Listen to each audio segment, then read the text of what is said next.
ബൈബിളിലെ ദൈവഭക്തരായ വനിതകൾ എന്ന ഈ പഠന പരമ്പരയുടെ മൂന്നാമത്തെ ക്ലാസ്സിലേക്ക് ഏവർക്കും സ്വാഗതം. സൂമിലൂടെയും മറ്റ് സോഷ്യൽ മീഡിയാസിലൂടെയും നിങ്ങൾ പലരും ഇതിലേക്ക് ജോയിൻ ചെയ്തിട്ടുണ്ട്. ഏവർക്കും കർത്താവായ യേശുക്രിസ്തുവിന്റെ നാമത്തിൽ സ്നേഹ വന്ദനം അറിയിക്കുന്നു. ക്ലാസ്സിലേക്ക് നേരെ പ്രവേശിക്കാം.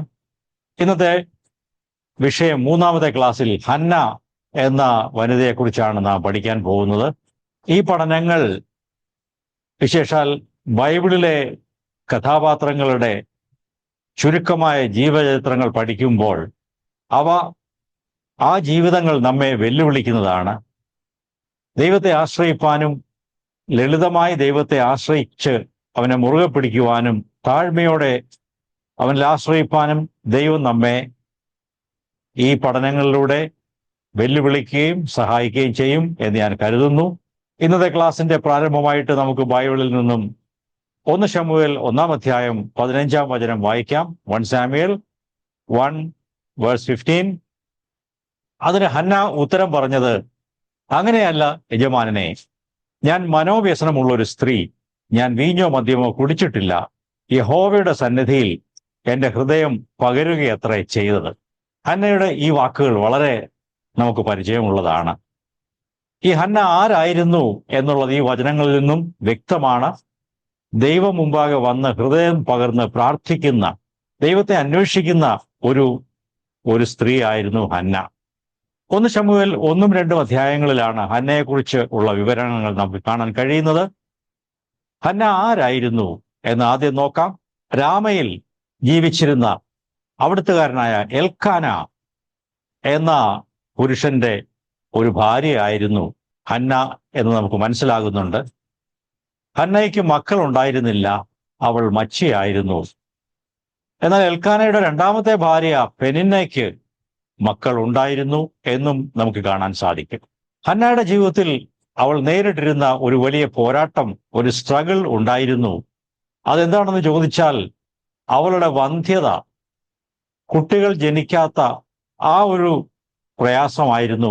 അവൾക്ക് സമൂഹത്തിൽ, പ്രത്യേകിച്ചും യഹൂദന്മാരുടെ ആ സമൂഹത്തിൽ വളരെ നിന്ദയും അപമാനവും ലജ്ജയും സഹിക്കേണ്ടി വന്ന ഒരു സ്ത്രീ ആയിരുന്നു ഹന്ന. ആ സമൂഹത്തിൽ അങ്ങനെയാണ് വന്ധ്യത ഒരു ശാപമായിട്ട് ജനങ്ങൾ പൊതുവെ കരുതിപ്പോന്നു. അതിന്റെ ഫലമായി എൽക്കാനയുടെ 2ാമത്തെ ഭാര്യയായിരുന്ന പെനിന്ന അവളെ ഒരു എതിരാളി എന്നുള്ള നിലയിലാണ് ഇവിടെ ചിത്രീകരിച്ചിരിക്കുന്നത്, പ്രതിയോഗി എന്ന നിലയിലാണ് ചിത്രീകരിച്ചിരിക്കുന്നത്. ഈ പെനിന്ന, അവൾക്ക് മക്കൾ ഉണ്ടായിരുന്നു. അതുകൊണ്ട് ഹന്നയെ നിരന്തരമായിട്ടും പരിഹസിക്കുകയും കളിയാക്കുകയും ഒക്കെ ചെയ്യുന്ന ഒരു കാര്യം ഉണ്ടായിരുന്നു എന്ന് കാണാൻ സാധിക്കും. വിശേഷാൽ അവർ ആണ്ടുതോറുമുള്ള ഷീലോവിലെ വർഷാന്തര യാഗത്തിന് പോകുമ്പോൾ ആ വഴിക്കൊക്കെയും പെനിന്ന ഹന്നയെ പരിഹസിക്കാറുണ്ടായിരുന്നു, കുറ്റപ്പെടുത്താറുണ്ടായിരുന്നു. അങ്ങനെയുള്ള വല്ലാത്ത പ്രതിസന്ധിയിൽ ഈ ഹന്ന ദൈവത്തിലേക്ക് നോക്കുകയും ദൈവത്തോട് നിലവിളിക്കുകയും പ്രാർത്ഥിക്കുകയും ചെയ്തു എന്ന് കാണാൻ സാധിക്കും. ഇതേ അധ്യായത്തിന്റെ ചില വചനങ്ങൾ നമുക്ക് വായിക്കാം. എൽക്കാനയ്ക്ക് 2 ഭാര്യമാർ ഉണ്ടായിരുന്നു. 2-ാം വാക്യം, ഒരുത്തിക്ക് ഹന്ന എന്നും മറ്റവൾക്ക് പെനിന്ന എന്നും പേര്. പെനിന്നയ്ക്ക് മക്കൾ ഉണ്ടായിരുന്നു, ഹന്നയ്ക്കോ മക്കൾ ഇല്ലായിരുന്നു. അവൻ ഷീലോവിൽ സൈന്യങ്ങളുടെ യഹോവയെ നമസ്കരിപ്പാനും അവന് യാഗം കഴിപ്പാനും തന്റെ പട്ടണത്തിൽ നിന്ന് ആണ്ടുതോറും ഷീലോവിലേക്ക് പോക പതിവായിരുന്നു. ഏലിയുടെ 2 പുത്രന്മാരായ യഹോവയ്ക്ക് പുരോഹിതന്മാരായിരുന്ന ഹോഫ്നിയും ഫിനേഹാസും അവിടെ ഉണ്ടായിരുന്നു. എൽക്കാന യാഗം കഴിക്കുമ്പോഴൊക്കെയും തന്റെ ഭാര്യയായ പെനിന്നയ്ക്കും അവളുടെ സകല പുത്രന്മാർക്കും പുത്രിമാർക്കും ഓഹരി കൊടുക്കും. ഹന്നയ്ക്കോ അവൻ ഹന്നയെ സ്നേഹിക്കുക കൊണ്ട് ഇരട്ടി ഓഹരി കൊടുക്കും. എന്നാൽ യഹോവ അവളുടെ ഗർഭം അടച്ചിരുന്നു. യഹോവ അവളുടെ ഗർഭം അടച്ചിരുന്നതിനാൽ അവളുടെ പ്രതിയോഗി അവളെ വ്യസനിപ്പിപ്പാൻ തക്കവണ്ണം വളരെ മുഷിപ്പിച്ചു. ഈ കാര്യങ്ങളാണ് നാം ഇതുവരെ പറഞ്ഞു വന്നത്.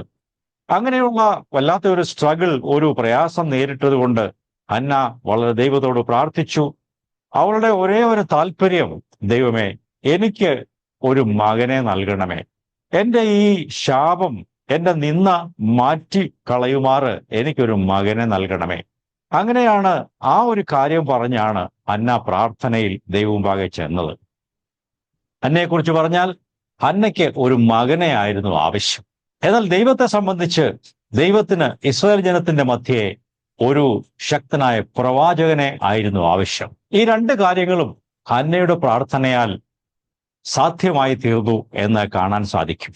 ദൈവം ഹന്നയ്ക്ക് ഒരു മകനെ കൊടുത്തു. ആ മകൻ ഇസ്രായേൽ ജനങ്ങൾക്ക് ശക്തനായ ഒരു പ്രവാചകനായി, നേതാവായി മാറുകയും ചെയ്തു. പ്രിയപ്പെട്ടവരെ, നാം പ്രാർത്ഥിക്കുമ്പോൾ നാം പ്രാർത്ഥിക്കാത്ത വലിയ കാര്യങ്ങൾ കൂടെ ദൈവം മറുപടി നൽകുന്നു എന്നുള്ളത് സത്യമാണ്. ആ കാലത്ത് ഷീലോ എന്ന് പറയുന്നത്, ഷീലോവിൽ ആണ് ഏലി പുരോഹിതൻ താമസിച്ചിരുന്നത്. ദൈവത്തിന്റെ കൂടാരവും ആരാധനയ്ക്കുള്ള കേന്ദ്രവും ഒക്കെ ഈ ഷീലോവിലായിരുന്നു.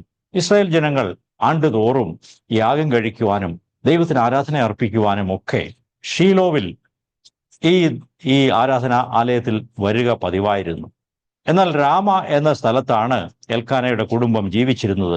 ശമൂവേലിന്റെ സ്വന്തം നാടായിട്ട് രാമയാണ് ബൈബിളിൽ നാം കാണുന്നത്. മുമ്പോട്ട് ചിന്തിക്കാം. ഹന്നയുടെ ജീവിതത്തിൽ അവൾ ദൈവത്തോട് പ്രാർത്ഥിച്ചു. 1 ശമൂവേൽ 1-ാം അധ്യായം 10-ാം വാക്യം, 1 സാമുവേൽ 1:10. അവൾ മനോവ്യസനത്തോടെ യഹോവയോട് പ്രാർത്ഥിച്ച് വളരെ കരഞ്ഞു. അവൾ ഒരു നേർച്ച നേർന്നു. സൈന്യങ്ങളുടെ യഹോവേ, അടിയന്റെ സങ്കടം നോക്കി അടിയനെ ഓർക്കുകയും അടിയനെ മറക്കാതെ ഒരു പുരുഷ സന്താനത്തെ നൽകുകയും ചെയ്താൽ അടിയൻ അവന്റെ ജീവപര്യന്തം യഹോവയ്ക്ക് അവനെ കൊടുക്കും. അവന്റെ തലയിൽ ക്ഷൗരക്കത്തി തൊടുകയുമില്ല എന്ന് പറഞ്ഞു. ഹന്ന തന്റെ ദുഃഖം ഹേതുവായി ദൈവത്തോട് കരഞ്ഞു പ്രാർത്ഥിച്ചു. വളരെ ഹൃദയത്തിൽ തൊട്ടുള്ള പ്രാർത്ഥനയായിരുന്നു. ആ പ്രാർത്ഥന ദൈവം കേട്ടു എന്ന് പറയാൻ സാധിക്കും. അതേ അധ്യായത്തിന്റെ 20-ാം വചനം എടുക്കുമ്പോൾ, വേഴ്സ് 20 ഓഫ് ദ ചാപ്റ്റർ, ഒരാണ്ട് കഴിഞ്ഞിട്ട് ഹന്ന ഗർഭം ധരിച്ച് ഒരു മകനെ പ്രസവിച്ചു. ഞാൻ അവനെ യഹോവയോട് അപേക്ഷിച്ചു വാങ്ങി എന്ന് പറഞ്ഞ് അവന് ശമൂവേൽ എന്ന പേരിട്ടു. ഹന്നയുടെ പ്രാർത്ഥന ദൈവം കേട്ടു, തനിക്കൊരു മകനെ നൽകി. അതാണ് ശമൂവേൽ എന്ന പേരിന്റെ അർത്ഥം. യഹോവ എന്റെ പ്രാർത്ഥന കേട്ടു, എനിക്കൊരു മകനെ നൽകി. ഹേർഡ് ഓഫ് ഗാഡ്, ദൈവം കേട്ടു എന്നാണ് ആ പേരിന്റെ അർത്ഥം. ഹന്ന അവിടെ ദൈവത്തോട് ഒരു നേർച്ച നേർന്നു, ഒരു പ്രതിജ്ഞയെടുത്തു. ദൈവമേ, എനിക്കൊരു മകനെ തരുന്നുവെങ്കിൽ ഞാൻ അവനെ ദൈവാലയത്തിൽ ദൈവത്തിന്റെ വേലയ്ക്കായി സമർപ്പിക്കും. അത് സാധ്യമായി തീർന്നത് 1-ാം അധ്യായം 24 മുതൽ 28 വരെയുള്ള വാക്യങ്ങളിൽ അത് കാണാൻ സാധിക്കും. എൽക്കാനയും കുടുംബാംഗങ്ങളും എല്ലാം യാഗമർപ്പിക്കുവാനായിട്ട് ദൈവാലയത്തിൽ ഷീലോവിൽ വന്നെത്തി. 25-ാം വാക്യം, അവർ കാളയെ അറുത്തിട്ട് ബാലനെ ഏലിയുടെ അടുക്കൽ കൊണ്ടുചെന്നു. 27-ാം വചനം, ഈ ബാലനായിട്ട് ഞാൻ പ്രാർത്ഥിച്ചു. ഞാൻ യഹോവയോട് കഴിച്ച അപേക്ഷ യഹോവ എനിക്ക് നൽകിയിരിക്കുന്നു. അതുകൊണ്ട് ഞാൻ അവനെ യഹോവയ്ക്ക് നിവേദിച്ചിരിക്കുന്നു.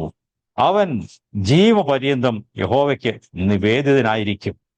ഇതാണ് ഹന്ന ദൈവസന്നിധിയിൽ പറഞ്ഞത്. എൻ്റെ മകനെ ഞാൻ യഹോവയുടെ ആലയത്തിലേക്ക് നിവേദിച്ചിരിക്കുന്നു. അവൻ ജീവപര്യന്തം യഹോവയുടെ വകയായിരിക്കും. ഇത് ഹന്ന സ്വമേധയാ, വോളണ്ടറിയായി തൻ്റെ മകനെ ദൈവത്തിന് സമർപ്പിക്കുന്ന ഒരു സമർപ്പണമാണ്. ഹന്നയെ സംബന്ധിച്ച് അത് അത്ര എളുപ്പമുള്ള ഒരു തീരുമാനമായിരുന്നില്ല. അനേക വർഷങ്ങൾ മക്കളില്ലാതിരുന്നിട്ട് ഒരു മകൻ ജനിച്ചു. ആ മകനെ ഇപ്പോൾ ദൈവത്തിന്റെ ആലയത്തിലേക്ക് നിവേദിച്ച് സമർപ്പിക്കുന്നു. അതത്ര എളുപ്പമുള്ള കാര്യമല്ല. ഹന്നയെ സംബന്ധിച്ച് അത് വിഷമം പിടിച്ച ഒരു ചിന്തയാണ്, ഒരു തീരുമാനമാണ്. എങ്കിലും അവൾ ദൈവത്തോട് കഴിച്ച നേർച്ചയിൻ പ്രകാരം സ്വമേധയാ തൻ്റെ മകനെ ദൈവാലയത്തിൽ അവൾ അർപ്പിക്കുകയാണ്, അവനെ നിവേദിക്കുകയാണ് ചെയ്യുന്നത്. എല്ലാ മാതാപിതാക്കൾക്കും തങ്ങളുടെ മക്കൾക്കായി പ്രാർത്ഥിക്കുവാനും അവരെ ദൈവത്തിന്റെ വേലയ്ക്കായി സമർപ്പിക്കുവാനുമുള്ള ഒരു ഉത്തരവാദിത്വം ഉണ്ട് എന്ന് ഞാൻ പറയാൻ ആഗ്രഹിക്കുന്നു. നമ്മുടെ മക്കൾക്ക് വേണ്ടി പ്രാർത്ഥിക്കാം. മക്കളും കൊച്ചുമക്കളും ഒക്കെയും അവർ വളർന്നു വരുമ്പോൾ ദൈവത്തിന് കൊള്ളാകുന്നവരായി കർത്താവിന്റെ ശുശ്രൂഷക്കാരായി തീരണം. അതിനായിട്ട് നാം അവരെ പ്രാർത്ഥിച്ച് ദൈവസന്നിധിയിൽ സമർപ്പിക്കേണ്ടത് ആവശ്യമാണ്. പിന്നീട് നാം കാണുന്നു, ഈ ഹന്നയ്ക്ക് അതിനുശേഷം 3 ആൺമക്കളും 2 പെൺമക്കളും ജനിച്ചു. വലിയ ഒരു കുടുംബം അവൾക്ക് ദൈവം കൊടുത്തു എന്നും കാണുവാനായിട്ട് സാധിക്കും. നമുക്ക് വേഗം മുമ്പോട്ട് പോകാം. ഹന്നയുടെ ജീവിതത്തെക്കുറിച്ചാണ്, അവൾ ആരായിരുന്നു എന്നും അവളുടെ ജീവിതത്തിന്റെ ഒരു രേഖാചിത്രമാണ് ഇതുവരെ നാം ചിന്തിച്ചത്. ഇനി ഹന്നയുടെ സ്വഭാവ സവിശേഷതകളിലേക്ക് നമുക്ക് തിരിയാം. The characteristics of Hannah's life. അതിനെ 4ആയിട്ട് തിരിച്ച് നമുക്ക് ചിന്തിക്കാം. ഏറ്റവും ഭക്തയായ, ദൈവത്തെ സ്നേഹിക്കുന്ന ഒരു വനിതയായിരുന്നു ഹന്ന എന്ന് പൊതുവെ പറയാൻ സാധിക്കും. എന്നാൽ ഹന്നയുടെ ജീവിതത്തിലെ ഏറ്റവും മുഖ്യമായ ഒരു വിഷയം, അവൾ പ്രാർത്ഥിക്കുന്ന ഒരു സ്ത്രീ ആയിരുന്നു. She was a prayerful woman. നന്നായി പ്രാർത്ഥിക്കുന്ന, ദൈവസന്നിധിയിൽ ഹൃദയം പകർന്ന് കരഞ്ഞു പ്രാർത്ഥിക്കുന്ന ഒരു വനിതയായിരുന്നു. 10, 11 വചനങ്ങളിൽ വായിച്ചു കഴിഞ്ഞുവല്ലോ. അവൾ ദൈവസന്നിധിയിൽ കരഞ്ഞ് പ്രാർത്ഥിച്ചു, ദൈവത്തോട് ഒരു ഉടമ്പടി ചെയ്തു. ഇതൊക്കെയും നാം കണ്ടു. പ്രിയ സഹോദരങ്ങളെ, നാം പ്രാർത്ഥനയിൽ മടുത്തു പോകാതെ തുടർച്ചയായിട്ടും പ്രാർത്ഥിക്കുന്നവരായിരിക്കണം എന്ന് ദൈവം നമ്മെക്കുറിച്ച് ആഗ്രഹിക്കുന്നു. നമുക്ക് യേശുവിന്റെ വാക്കുകൾ നോക്കാം. ലൂക്കോസ് 18 അധ്യായം 1 വചനം. ലൂക്ക് 18:1. മടുത്തു പോകാതെ എപ്പോഴും പ്രാർത്ഥിക്കണം എന്നാണ് യേശു ശിഷ്യന്മാരോട് പറഞ്ഞത്. പ്രാർത്ഥനയിൽ ഉടനെ ഉത്തരം കിട്ടാതെ വരുമ്പോൾ നമുക്ക് മടുപ്പ് ഉണ്ടാകാൻ സാധ്യതയുണ്ട്. എന്നാൽ യേശു പറഞ്ഞു, നിങ്ങൾ മടുത്തു പോകരുത്. ദൈവത്തിൽ മുറുകെ പിടിച്ചുകൊണ്ട്, ആശ്രയിച്ചുകൊണ്ട് നിങ്ങൾ പ്രാർത്ഥനയിൽ മുമ്പോട്ട് പോകണം എന്നാണ് യേശു നമ്മെ പഠിപ്പിച്ചിട്ടുള്ളത്. ഈ ഹന്ന വളരെ കണ്ണുനീരൊഴുക്കി, വളരെ ഭാരത്തോടെ ഏങ്ങലടിച്ച് ദൈവസന്നിധിയിൽ കരഞ്ഞു പ്രാർത്ഥിക്കുകയാണ്. അവളുടെ ലക്ഷ്യം ഒരു മകൻ ലഭിക്കുക. അവളുടെ നാട്ടിലുള്ള, സമൂഹത്തിലുള്ള അവളെക്കുറിച്ചുള്ള അപമാനവും നിന്ദയും മാറിപ്പോകണം. അതാണ് അവളുടെ ആഗ്രഹം. അതുകൊണ്ടാണ് അവൾ കരഞ്ഞ് പ്രാർത്ഥിച്ചത്. അവളുടെ ആ പ്രാർത്ഥനയുടെ തീവ്രത നമുക്കിവിടെ കാണാൻ സാധിക്കും. 1 അധ്യായം 12 മുതൽ വായിക്കുമ്പോൾ ഇവളുടെ പ്രാർത്ഥന നോക്കിക്കൊണ്ട് കുറച്ചു മാറി ഒരു കസേരയിൽ ഇരിക്കുന്ന ഏലി പുരോഹിതൻ, അദ്ദേഹം വളരെ വയസ്സ് ചെന്നയാളാണ്. ഏലി പുരോഹിതൻ നോക്കിയപ്പോൾ ഇതാ ഒരു സ്ത്രീ പ്രാർത്ഥിക്കുന്നു. പക്ഷേ അവളുടെ ശബ്ദം കേൾക്കാനില്ല, അവളുടെ വായ് മാത്രമേ അനങ്ങുന്നുള്ളൂ. 13 വചനം. ഹന്ന ഹൃദയം കൊണ്ട് സംസാരിച്ചതിനാൽ അവളുടെ അധരം അനങ്ങിയതല്ലാതെ ശബ്ദം കേൾപ്പാനില്ലായിരുന്നു. ആകയാൽ അവൾക്ക് ലഹരി പിടിച്ചിരിക്കുന്നു എന്ന് ഏലിക്ക് തോന്നിപ്പോയി. നോക്കുക, പുരോഹിതൻ വിചാരിച്ചു ഇവൾ ലഹരി പിടിച്ച് മദ്യപിച്ച് ലക്കുകെട്ട് ഇരുന്നെന്തോ പിറുപിറുക്കുകയാണെന്ന് വിചാരിച്ചു. ഏലി അവളോട്, നീ എത്രത്തോളം ലഹരി പിടിച്ചിരിക്കും, നിന്റെ വീഞ്ഞ് ഇറങ്ങട്ടെ എന്ന് പറഞ്ഞു. അതിന് ഹന്ന ഉത്തരം പറഞ്ഞത് വളരെ താഴ്മയോടെ, എളിമയോടെയുള്ള ഹന്നയുടെ ഉത്തരമാണ്. തന്നെക്കുറിച്ച് മോശമായി ഈ ദേവദാസൻ പറഞ്ഞപ്പോൾ അതിനെതിരായി പ്രതികരിക്കാതെ വളരെ എളിമയോടെ അവൾ മറുപടി പറഞ്ഞു. അതിന് ഹന്ന ഉത്തരം പറഞ്ഞത് വേഴ്സ് 15, അങ്ങനെയല്ല യജമാനെ, ഞാൻ മനോവ്യസനമുള്ളൊരു സ്ത്രീ, ഞാൻ വീഞ്ഞോ മദ്യമോ കുടിച്ചിട്ടില്ല. യഹോവയുടെ സന്നിധിയിൽ എന്റെ ഹൃദയം പകരുകയത്രേ ചെയ്തത്. അടിയനെ ഒരു നീച സ്ത്രീയായി വിചാരിക്കരുതേ. അടിയൻ സങ്കടത്തിന്റെയും വ്യസനത്തിന്റെയും ആധിക്യം കൊണ്ടാകുന്നു സംസാരിച്ചത്. അവൾ തന്നെ ന്യായീകരിക്കുന്നില്ല. തന്റെ അവസ്ഥ അവൾ പുരോഹിതനോട് പറഞ്ഞു. എന്നാൽ പുരോഹിതൻ അവൾക്ക് ആശ്വാസ വാക്കുകൾ പറഞ്ഞു കൊടുത്തു. അദ്ദേഹത്തിന് മനസ്സിലായി താൻ പറഞ്ഞതല്പം കടന്നുപോയി. ഇവൾ മദ്യപിച്ചിട്ടൊന്നുമില്ല. അവൾ വളരെ ദൈവത്തോട് അടുത്തിരുന്നാണ് പ്രാർത്ഥിച്ചത്. തന്റെ ഹൃദയം പകർന്നുകൊണ്ടാണ് പ്രാർത്ഥിച്ചത് എന്ന് 15ഉം 16ഉം വാക്യങ്ങളിൽ നമുക്ക് കാണാൻ സാധിക്കും. ഞാൻ എൻ്റെ ഹൃദയം പകരുകയാണ് ചെയ്തത്. ശരിക്കുള്ള പ്രാർത്ഥന, ദൈവം അന്വേഷിക്കുന്ന, ദൈവം സ്വീകരിക്കുന്ന പ്രാർത്ഥന ഹൃദയം പകർന്നിട്ടുള്ള പ്രാർത്ഥനയാണ്. അത് കേവലം പുറമേയുള്ള വാക്കുകളോ പ്രകടനങ്ങളോ ഒന്നുമല്ല. ഹൃദയം പകർന്ന് ദൈവത്തോട് ഹൃദയത്തിൽ നിന്ന് സംസാരിക്കുന്നതാണ് ദൈവം സ്വീകരിക്കുന്ന ശരിയായ പ്രാർത്ഥന എന്ന് നമുക്ക് മനസ്സിലാക്കേണ്ടതാണ്. ഈ സ്ത്രീയെ സംബന്ധിച്ച് അവൾ ദൈവത്തോട് വളരെ അടുത്തിരിക്കുകയാണ്.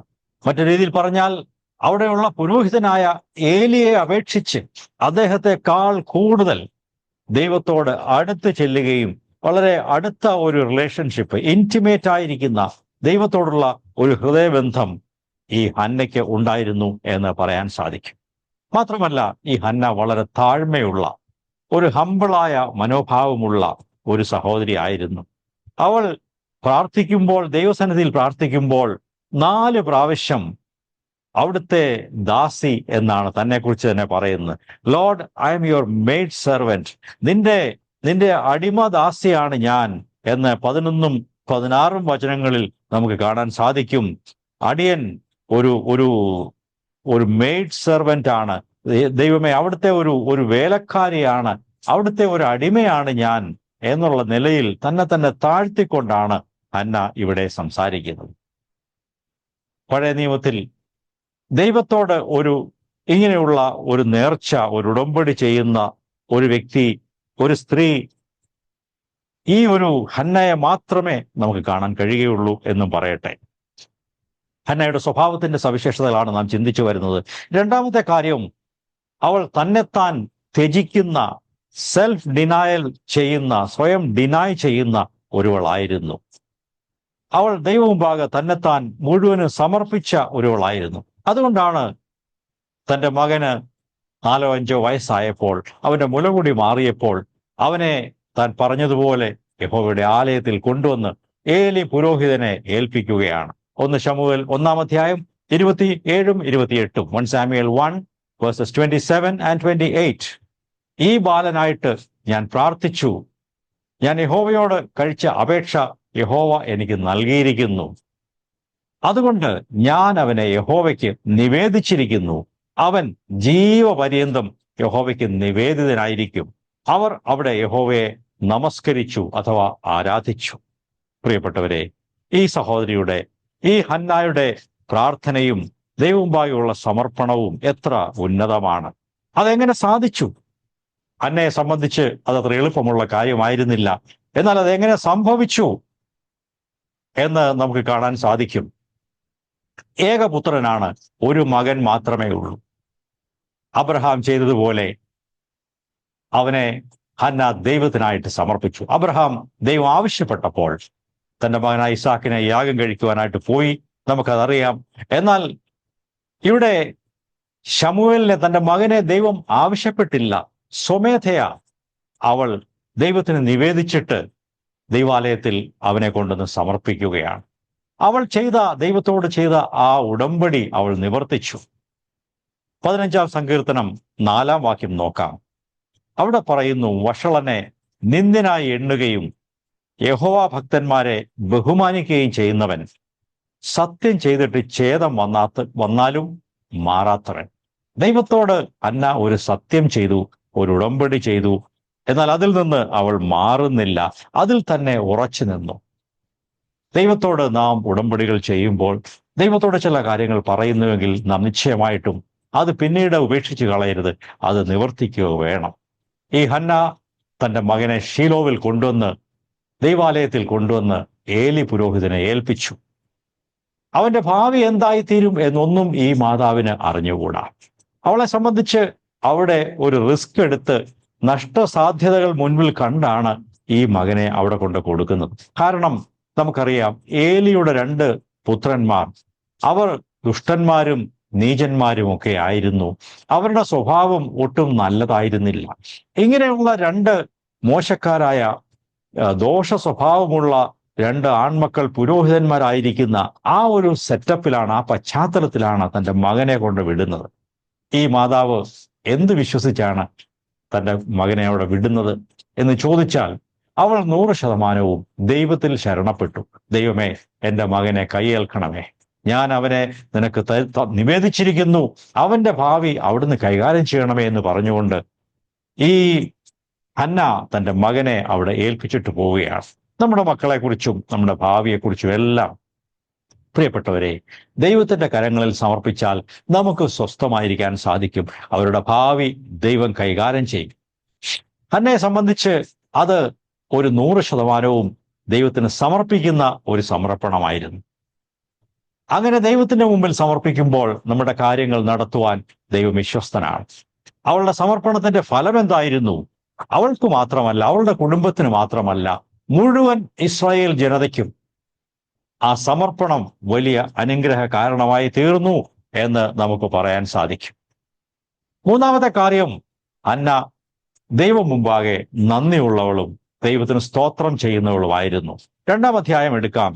1 ശമൂവേൽ 2-ാം അധ്യായം 1 മുതൽ 10 വരെയുള്ള വചനങ്ങൾ ഹന്നയുടെ ഒരു പാട്ടാണ്, ഒരു സ്തോത്ര ഗീതമാണ്. ഇത് കർത്താവിന്റെ മാതാവായിരുന്ന മറിയയുടെ ഒക്കെ പാട്ട് പോലെയാണ്. ദൈവം അനുഗ്രഹിച്ചപ്പോൾ മറിയ ഒരു പാട്ട് പാടി. അതുപോലെ ഇവിടെ നോക്കുക, 1-2 വചനങ്ങൾ നമുക്ക് വായിച്ചു കേൾക്കാം. അനന്തരം ഹന്ന പ്രാർത്ഥിച്ച് പറഞ്ഞത് എന്തെന്നാൽ, എന്റെ ഹൃദയം യഹോവയിൽ ആനന്ദിക്കുന്നു, എന്റെ കൊമ്പ് യഹോവയാൽ ഉയർന്നിരിക്കുന്നു. എന്റെ വായ ശത്രുക്കളുടെ നേരെ വിശാലമാകുന്നു. നിന്റെ രക്ഷയിൽ ഞാൻ സന്തോഷിക്കുന്നു. യഹോവയെ പോലെ പരിശുദ്ധനില്ല, നീയല്ലാതെ ഒരുത്തനുമില്ലല്ലോ. നമ്മുടെ ദൈവത്തെ പോലെ ഒരു പാറയും ഇല്ല. ഈ ഹന്ന ദൈവം എത്ര ഉന്നതനാണ്, താൻ ആശ്രയിക്കുന്ന ദൈവത്തിന്റെ മഹത്വവും വലിപ്പവും ഏറ്റുപറഞ്ഞുകൊണ്ട് ദൈവത്തിന് സ്തോത്രഗീതം പാടുന്നതാണ് ഇവിടെ കാണുന്നത്. അവൾ ദൈവത്തിന് സ്തുതിഗീതങ്ങൾ പാടി. സങ്കീർത്തനക്കാരൻ പറയുന്നു, ഞാൻ യഹോവയെ എല്ലാ കാലത്തും വാഴ്ത്തും, അവന്റെ സ്തുതി എപ്പോഴും എന്റെ നാവിന്മേലിരിക്കും. പ്രിയപ്പെട്ടവരെ, പ്രതിസന്ധികൾ വരുമ്പോഴും, രോഗമോ ദുഃഖമോ പ്രതിസന്ധികളോ വേദനകളോ നഷ്ടങ്ങളോ ഒക്കെ വരുമ്പോഴും നമുക്ക് ദൈവത്തിൽ ആശ്രയിക്കുന്നവർക്ക് കർത്താവിനെ സ്തുതിക്കുവാനായിട്ട് ഒരു പ്രയാസവുമില്ല. ഹന്ന അങ്ങനെ ദൈവത്തെ സ്തുതിക്കുന്ന ഒരുവളായിരുന്നു. Praise the Lord. അവൾ ദൈവത്തെ നമസ്കരിച്ചു, അവനെ ആരാധിച്ചിട്ടാണ് അവിടുന്ന് കടന്നു പോകുന്നത്. നമ്മെക്കുറിച്ചും ദൈവത്തിന്റെ ആഗ്രഹം, നാം ഓരോരുത്തരും ദൈവത്തിന്റെ സത്യ ആരാധനക്കാരായിരിക്കണമെന്നാണ് ദൈവം ആഗ്രഹിക്കുന്നത്.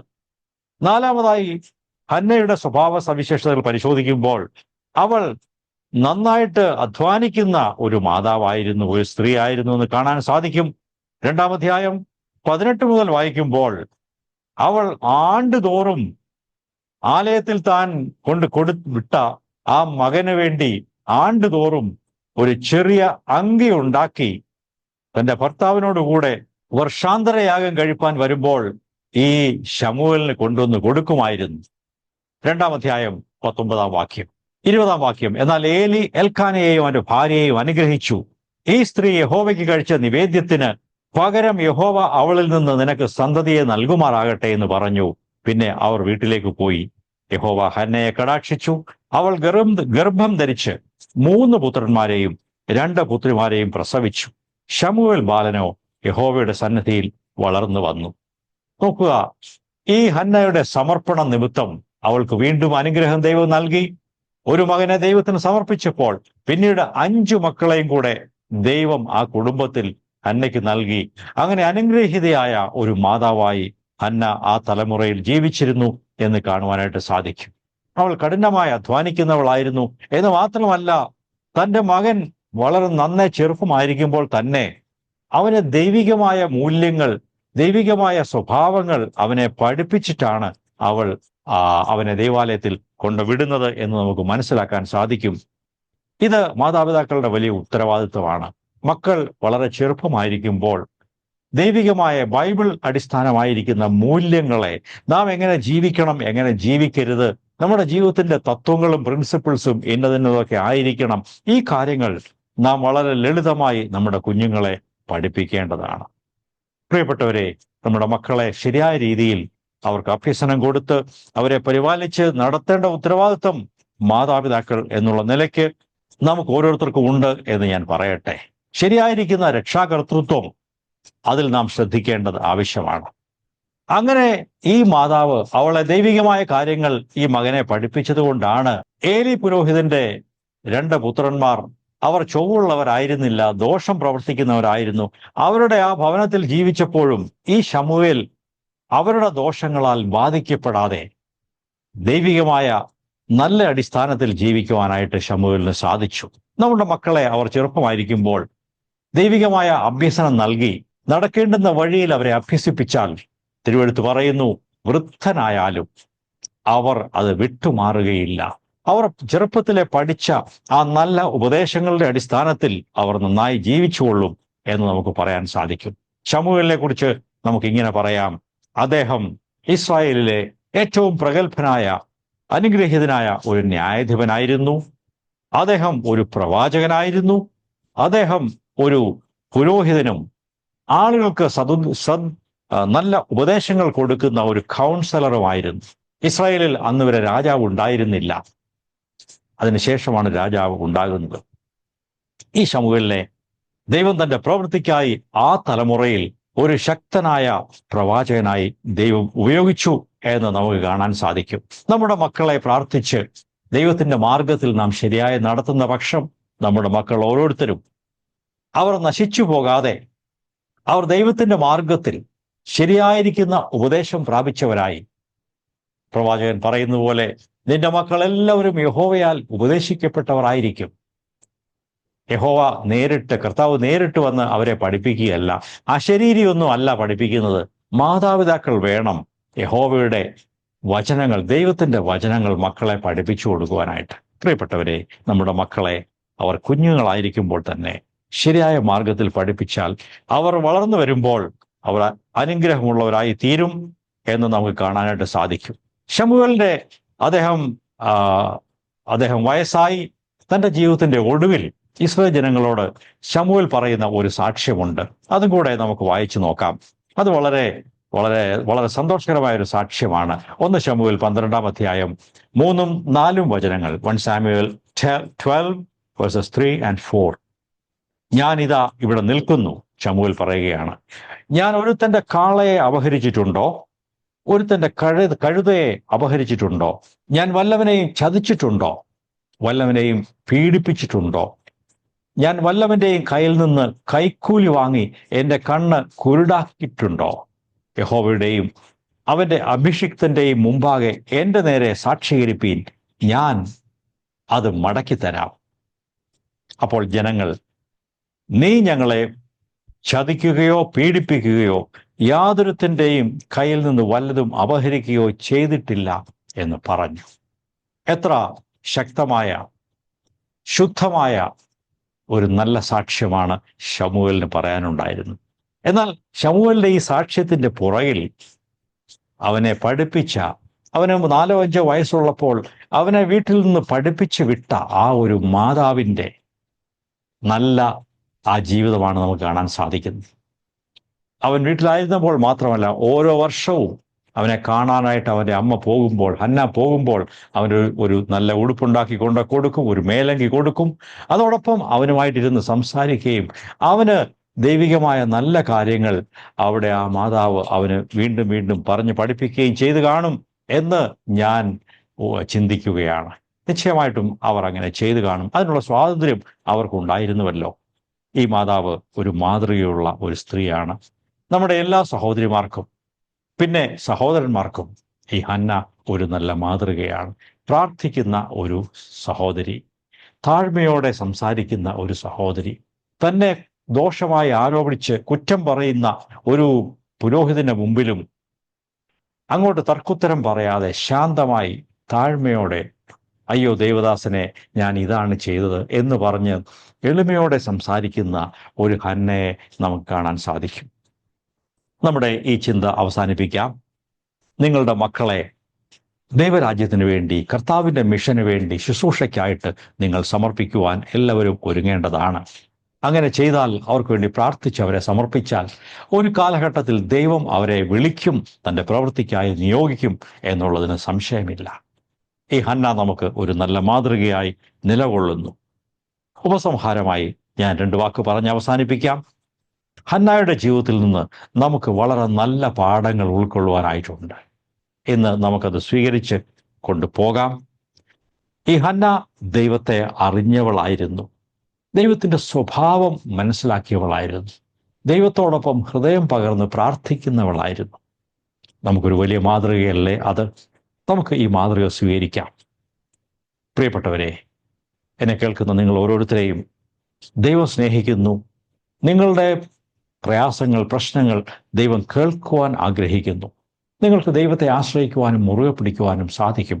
ഹന്ന ചെയ്തതുപോലെ ഇനി വരാൻ പോകുന്ന കാര്യങ്ങളെക്കുറിച്ച് അധികം ഭാരപ്പെടാതെ ദൈവത്തിൽ സമർപ്പിച്ച് അവൾ മകനെ ഏൽപ്പിച്ചു കൊടുത്തു, നിവേദിച്ചു. എന്നാൽ ആ മകൻ അനുഗ്രഹമുള്ളവനായി തീർന്നു. നാം പ്രാർത്ഥിച്ച് വിശ്വാസത്തോടെ നമ്മുടെ മക്കളെ അവരുടെ ഭാവിക്ക് വേണ്ടി പ്രാർത്ഥിച്ച് അവരെ അയക്കുമ്പോൾ ദൈവം അവരുടെ കാര്യത്തിൽ വൻ കാര്യങ്ങൾ ചെയ്യും എന്നുള്ളതിന് യാതൊരു സംശയവുമില്ല. നിങ്ങൾക്ക് എല്ലാ കാര്യങ്ങളും, മക്കളുടെ കാര്യമാകട്ടെ, നിങ്ങളുടെ ആരോഗ്യമോ, നിങ്ങളുടെ ഓരോ ആവശ്യങ്ങളോ, സാമ്പത്തിക കാര്യങ്ങളോ, ആത്മീയമായ ആവശ്യങ്ങളോ എല്ലാം ദൈവത്തിന് സമർപ്പിച്ച് പ്രാർത്ഥിച്ചാൽ ദൈവം കാര്യങ്ങളെ ഏറ്റവും ഭംഗിയായിട്ട് നടത്തും, ഒരു സംശയവുമില്ല. ഇന്ന് നമുക്ക് ഈ വചനങ്ങൾ പഠിച്ചുകൊണ്ടിരിക്കുമ്പോൾ ഒരു ഹന്നയുടെ പ്രാർത്ഥന പ്രാർത്ഥിക്കാമോ? ഇറ്റ്സ് എ ഹന്ന പ്രയർ എന്ന് ഞാൻ പറയാൻ ആഗ്രഹിക്കുന്നു. അത് ദൈവത്തെ ആശ്രയിക്കുന്ന ഒരു പ്രാർത്ഥനയാണ്. പൂർണ്ണമായിട്ടും ദൈവത്തിൽ ആശ്രയിക്കുന്ന ഒരു പാട്ടാണ് ഹന്നയുടെ ആ പ്രാർത്ഥന. അത് നമുക്ക് പറയാം. ദൈവമേ, ഞാൻ നിന്റെ കയ്യിൽ എന്നെ തന്നെ സമർപ്പിക്കുന്നു, എന്നെ തന്നെ ഏൽപ്പിച്ചു തരുന്നു എന്ന് പറഞ്ഞുകൊണ്ട് നമുക്ക് ദൈവകരങ്ങളിലേക്ക് ഹന്നയെ പോലെ നമ്മെ തന്നെ സമർപ്പിക്കാം, ഹൃദയം പകർന്ന് പ്രാർത്ഥിക്കാം. അതിനുള്ള പരിശീലനം നമുക്കുണ്ടാകട്ടെ. ഇന്നും നാളെയും അടുത്ത ദിവസങ്ങളിലും ഹൃദയം പകർന്ന് ദൈവമുമ്പാകെ പ്രാർത്ഥിക്കുന്നവരായിട്ട് ദൈവം നമ്മെ തീർക്കുവാൻ ആഗ്രഹിക്കുന്നു. കർത്താവ് നമ്മെ ഓരോരുത്തരെയും ഈ വചനങ്ങളാൽ, ഈ പാഠം നിമിത്തം അനുഗ്രഹിക്കട്ടെ എന്ന് പ്രാർത്ഥിക്കുന്നു. ദൈവത്തിന് മഹത്വം ഉണ്ടാകട്ടെ.